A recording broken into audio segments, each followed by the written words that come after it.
In the vastness of space, power and precision matter. Introducing the Hearse, a heavy cruiser crafted for the bold. With unmatched reactor power and a 28 light-year jump distance, it's built for quick, decisive action. Whether disabling or destroying, you're in command. The Hearse, precision, power, and performance in perfect harmony. Now available during the Stroud Starship Spectacular. Get the Hearse for just 555,000 credits, or lease for only 9,000 a month. Hurry, these deals are light years ahead, but they won't last. I've been playing a lot of Starfield, and a lot of that time has been in the shipbuilder. It's just way too fun for me. So it got to the point where I couldn't just play with the ship in the game. I need it for real, and we're here. And where is here? Here, we are on the craft room table with all 112 parts to create my ship, the Hearse. How did all these parts come to exist? Well, let's go to the basement. Welcome to my resin printer area. Since it's a resin printer, we got all the stuff. The resin, the printer, the tons of alcohol and gloves, the big vat of alcohol and resin mix, the garbage full of all the resin stuff, and the wash and cure station. Wait, that's not quite far back enough. How did the printer get all the files for all these parts? I'll try to make this quick. First, you have to have the game installed for the game files. Second, you need a ship design to use. It wasn't this quick to make the first time around. The design slowly developed as I got access to better parts. Since I built the Hearse in the first few weeks of the game launch, getting the internal doors and ladders to end up where you wanted was a pain. The Y-shaped design made movement through it smooth. I was and still have been binging Star Trek, so I couldn't go without nacelles of some type. Oh, nice teal. Third, let me introduce you to my friend Nifscope, and specifically this one. Earlier versions don't play well with Starfield. Once that's installed, open it up and search for your game files. Find the Meshes archive files and open up the model you want. Export as the GITF file. Fourth, open that file in Blender, and then export as an STL. Fifth, open the STL in Microsoft's 3D Builder. It's a free program that's way more useful than it should be. Click the Fix button and wait a while, and then save the STL once more. Things may look a little weird now, just keep going. Final step, open the STL in your favorite slicer. As you can see, the model looks fine here and slices perfectly. All ready to print. And print I did. It took a while to get all these parts out. The fun part starts now. Assembly. To make sure everything fits together and the correct parts are used, I kept a 3D model up on screen for reference. Some CA glue holds everything together, along with some accelerant to keep me from having to wait too long.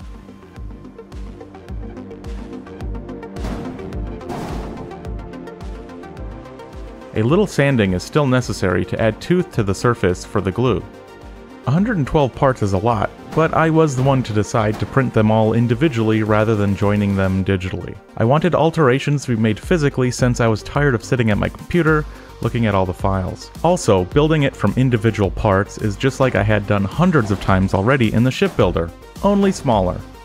I'm still new to resin printing, so seeing all the detail of these parts, especially the tiny ones, was very satisfying.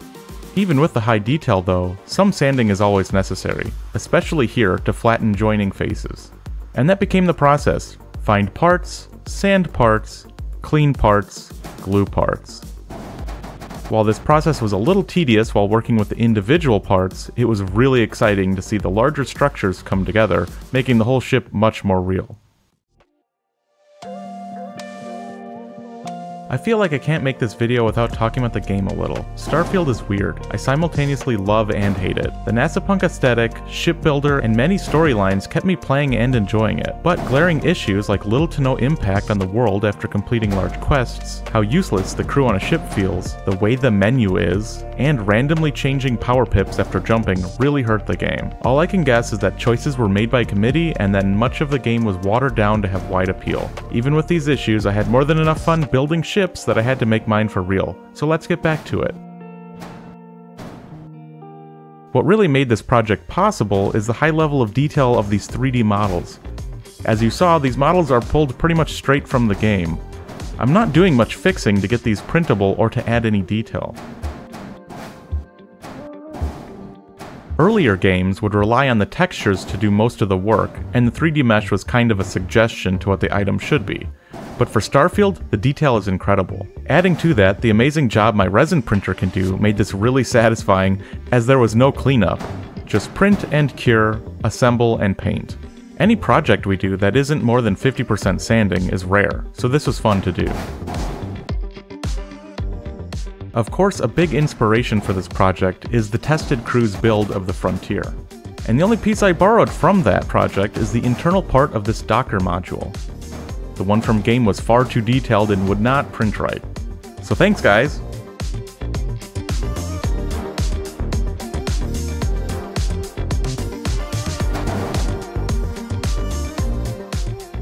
Here's one issue with the game's 3D models printing at this scale. The legs of this fuel pod are tiny and would not support the piece. So a little E6000 glue was used to add some material and make sure it would stay. Oh hey guys, let's talk about paint. When I was thinking about how I wanted this piece painted, I told Turi that I wanted semi-assembled chunks so I could get into all the nooks and crannies. This request got us here. Significantly less pieces overall to paint individually. Since these were all resin printed pieces, I could immediately start with a layer of black primer. The resin prints printed with drainage holes as well, so I was able to shove toothpicks into those and elevate my pieces as they dried. I picked black primer because it helps hide mistakes or unpainted areas better. The Hersine had very specific colors. There was a base gray color and a teal, which I did not have good matches for on the paint wall in the craft room, resulting in me needing to custom make all the colors for the ship. With the primer layer dried, I was able to apply the base gray coat to the entire ship. The ships had very distinctive markings on it, meaning every time I needed to paint a section, I needed to spend just as much time masking that section. I constantly had my phone up with reference photos so I could see exactly what I was trying to replicate. The resin printer did a really nice job of all the small details, allowing taping to go smoothly using reference points. Even though this was a relatively easy tape job, I think this entire thing took me about 15 hours to complete. To ensure the best tape lines, I would repaint the gray over the masking tape. This really helped guarantee that there was no color bleed when I was painting the teal layer after the fact. The teal color was an absolute bear to recreate. It wasn't exactly teal or green, but like a dark blue green or like a muddy teal. I don't know, man. It took a lot of messing around. So much so that I filled like 3 syringes with extra paint so I wouldn't ever need to remake this paint again. The rest of the build was a lot of the same, taping and painting and taping some more.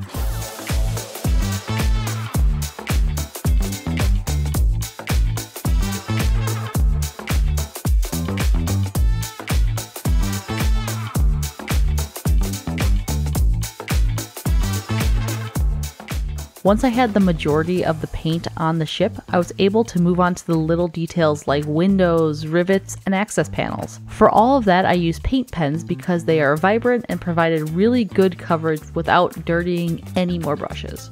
With the main layers of paint down, I was good with Turi attaching all the pieces together so I can finish painting and start weathering.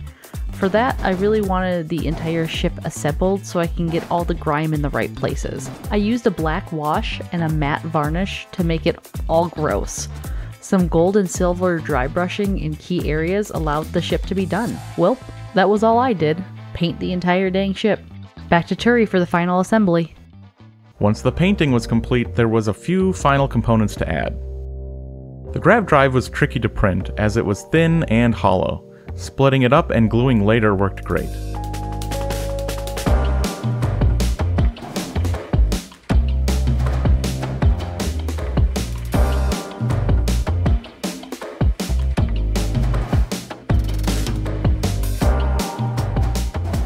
Then the Nova radiators. Not easy. I actually did successfully print these from the raw 3D model, but removing them from the build plate didn't work. They were paper thin and disintegrated. I had to alter the 3D models to thicken the radiator fins and add a couple structural supports. But this still wasn't quite enough, as in-game these are only supported on one side, and that's pretty fragile at this scale. A small amount of brass rod was used to create another attachment point, and this really helped strengthen that section.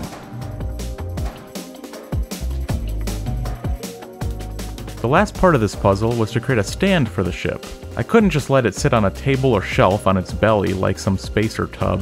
The laser cutter cut out these acrylic pieces, and the stand was printed with black PLA from my FDM printer. But where did those files come from? My 3D model making software of choice. The printed base comes about by pretty much just messing around with shapes that looked good. The acrylic pieces are set to display the ship at an aesthetically pleasing angle that I made up, and since the ship is digital first, I could use it to make the acrylic fit perfectly. Oh, and that's for later. I only peeled back the masking enough to fit the acrylic in the base, so as to keep the main parts clean. But when trying to fit it, it didn't fit. So like a rational person, I went at it with an X-Acto knife. And after some X-Acto time, the pieces fit very snugly.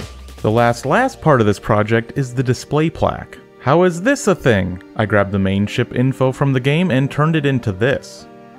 Then using the laser, I engraved and cut out this black acrylic. Trying the method of painting the engraved sections, letting dry, and removing the mask, this did not work. At this size, the paint didn't play along and the mask was tiny and annoying to deal with. The end result was blurry and bad. So I ordered some 2-part engraving plastic.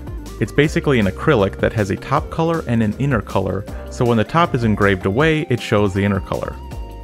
So I let the laser go at it, and after 2 engraves, the white shows through the black top. Once the mask was removed, this looked perfect right away. A little double-sided mounting tape sticks the plaque to the base, and this project is done.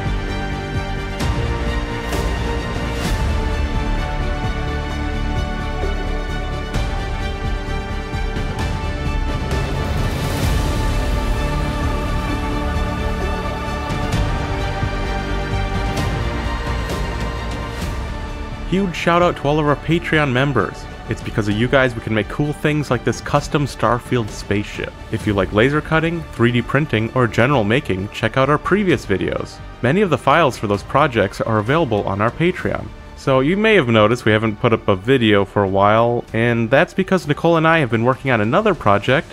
We made a fully complete human person.